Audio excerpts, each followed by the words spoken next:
Bismillahirrahmanirrahim. Rabbana anfa'na bima 'allamtana wa 'allimna ma yanfa'una wa dzakkirna ma nasina warzuqna ilman yanfa'una. Berikut kami akan menjelaskan tentang hal-hal yang berkaitan dengan masalah kurban. Kurban menurut mazhab Imam Syafi'i hukumnya adalah sunnat muakkadah atau sangat ditekankan karena keutamaannya yang sangat agung dalam agama Islam. Keutamaan berkurban tersebut tergambar dalam hadis yang diriwayatkan Abu Hurairah radhiyallahu an bahwa baginda Nabi Muhammad sallallahu alaihi wasallam bersabda, "Man wajada sa'atan falam yudhahi fala yaqrabanna musallana." Akhrajahu Ibnu Majah wa Ahmad wa rijaluhu thiqatun. Man utawi sapane wong iku wajada nemu sapa man sa'atan ing kelonggaran rezeki, sa'atan ing kelapangan harta, falam yudhahi mongko ora kurban sapa man. Fala yaqrabanna mongko ojo nyedek-nyedek temen sapa man musallana ing panggonan salat ingsun.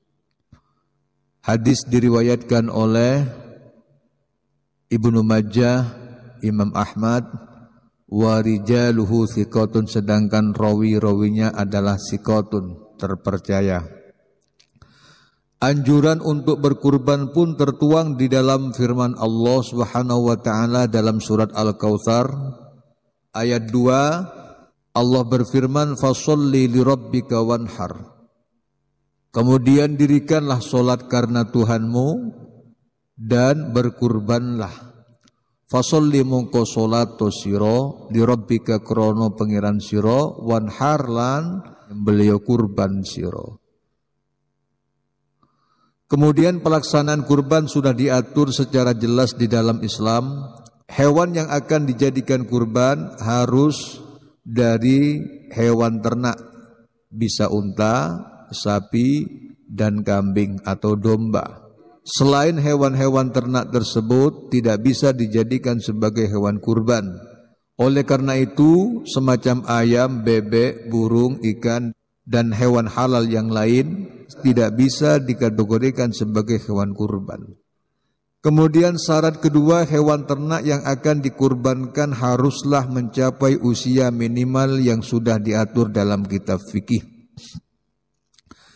Adapun ketentuannya sebagai berikut. Untuk hewan unta minimal berumur 5 tahun dan telah masuk tahun ke-6, yakni harus 5 tahun penuh.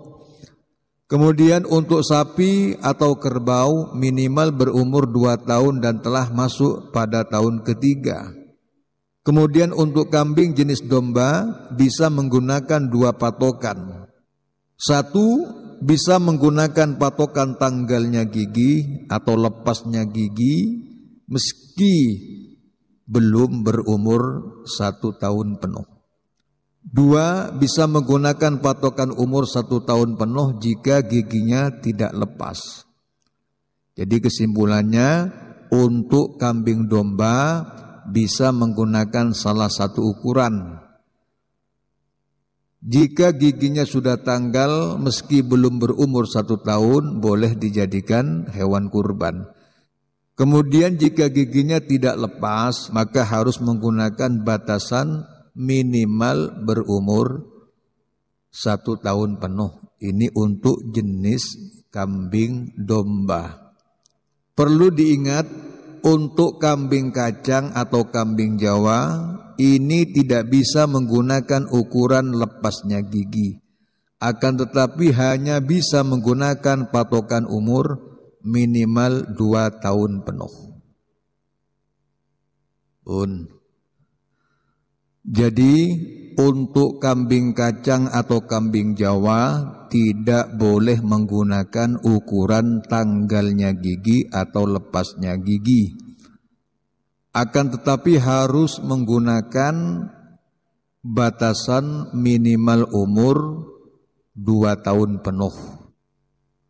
Diterangkan di dalam kitab wala yujzi'u jaza'un illa minadh-dha'ni wahdaha.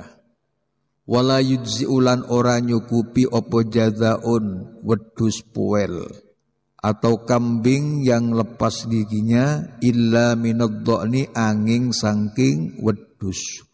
Wahdaha hali suwijine dha'ni. Jadi yang boleh menggunakan ukuran tanggalnya gigi hanya domba. Sedangkan untuk kambing kacang, kambing Jawa tidak boleh menggunakan ukuran tanggalnya gigi, akan tetapi harus menggunakan batasan minimal umur. Sedangkan minimal umur kambing kacang yang boleh dibuat kurban, ini ada 2 versi.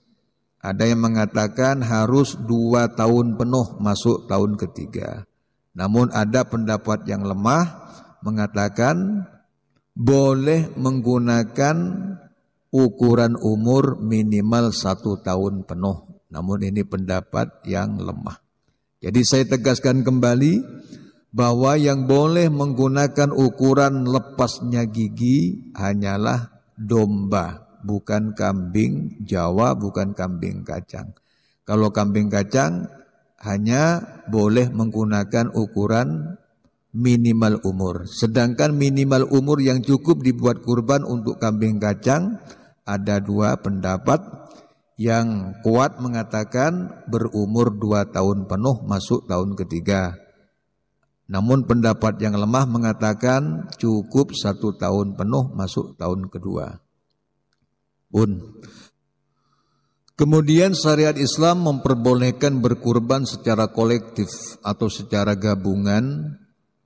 Untuk jenis unta atau sapi boleh diniatkan untuk 7 orang, alias boleh dijadikan kurban atas nama 7 orang. Untuk kurban hewan ternak kambing atau domba hanya boleh diniatkan untuk 1 orang. Akan tetapi untuk hewan kurban kambing atau domba, kendati diperuntukkan bagi 1 orang, pahalanya boleh diniatkan untuk 1 keluarga atau beberapa orang. Rujukan pendapat ini ialah hadis yang diriwayatkan oleh Siti Aisyah radhiyallahu anha bahwa baginda Nabi pernah berkurban, kemudian baginda Nabi mengucapkan Bismillah Allahumma taqabbal min Muhammadin wa ali Muhammad wa min ummati. Kemudian setelah berdoa Nabi menyembelih kurban. Artinya pada saat baginda Nabi menyembelih hewan kurban, baginda Nabi membaca Bismillah, ya Allah perkenankanlah kurban ini dari Muhammad, keluarga dan umatnya. Lalu baginda Nabi menyembelih hewan kurbannya. Hadis diriwayatkan oleh Imam Muslim. Bismillahirrahmanirrahim. Qala Abul Hasanil Ubbadiyyu wa ghairuhu fa idza qulna muqannaliku ngucapaken kita bil madhhabi kelawan pendapat al-madhhab, kelawan pendapat kang din pilih, dawaken innal jazaa ing sak temeni wedhus puel iku ma wedhus lahu kang iku tetep kadwi masanatun utawi umur setahun kamilatun kang sempurna. Falau ajza'a qabla tamamis sanati aisa qatat sinnuhu ajza'a fil udhiyati wa hakadha sarrahal Baghawi bihi. Faqala al-jaza'u mastakmalat sanatan au ajda'at qablaha. Kesimpulannya, kalau kita ikut pada pendapat al-madhhab yang mengatakan bahwa domba yang poel adalah domba yang berumur 1 tahun penuh, kemudian apabila ada seekor domba belum mencapai umur 1 tahun penuh, kemudian giginya lepas atau tanggal, maka ajza'a fil udhiyati, domba tersebut cukup untuk dijadikan hewan kurban. Kama law tammatis sanatu qabla ayyudbaha wa yakunu dzalika kal bulughi bisinni awil ihtilam. Apabila domba itu giginya lepas atau tanggal sebelum berumur 1 tahun, maka lepasnya gigi tersebut sama seperti halnya berumur 1 tahun penuh. Kemudian untuk hal-hal yang berkaitan dengan penyembelihan, di dalam kitab Fathul Qorib dijelaskan wa kamaluz zakati arba'atu asya'a. Sempurnanya penyembelihan ada 4 perkara. 1, qat'ul hulqumi, memutus atau memotong saluran pernafasan. Wal mari, yang kedua memotong jalan makanan dan minuman. Kemudian yang ketiga wal wadajaini, memotong 2 urat pengapit. Wal mujzi'u minha syai'ani, sedangkan yang mencukupi sebagai sembelihan dari 4 perkara tersebut adalah 2 hal, yakni qat'ul hulqumi wal mari, memutus saluran pernafasan dan memutus saluran makanan dan minuman. Jadi kesimpulannya, untuk sahnya pemotongan hewan harus memenuhi 2 unsur, yakni putusnya saluran pernafasan dan putusnya saluran makanan dan minuman. Tidak boleh ada sedikit pun yang sambung. Walau taraka syai'an yasiron minal hulqumi awil mari'i wa matal hayawanu fahuwa maitatun. Jika seseorang meninggalkan sedikit dari kulit saluran nafas atau meninggalkan atau membiarkan sedikit dari saluran makanan dan minuman, kemudian hewan tersebut mati, maka hewan tersebut dianggap bangkai. Wa kadza law intaha ila harakatil madhbuh faquti al matruku fa huwa maitatun. Demikian juga apabila hewan tersebut sudah sampai pada gerakan hewan yang disembelih, artinya hewan tersebut tidak mempunyai hayat mustaqirrah, tidak mempunyai kehidupan yang kuat. Dalam sebagian keterangan, hayat mustaqirrah atau kehidupan yang kuat itu diberi ukuran 1 hari sampai 2 hari.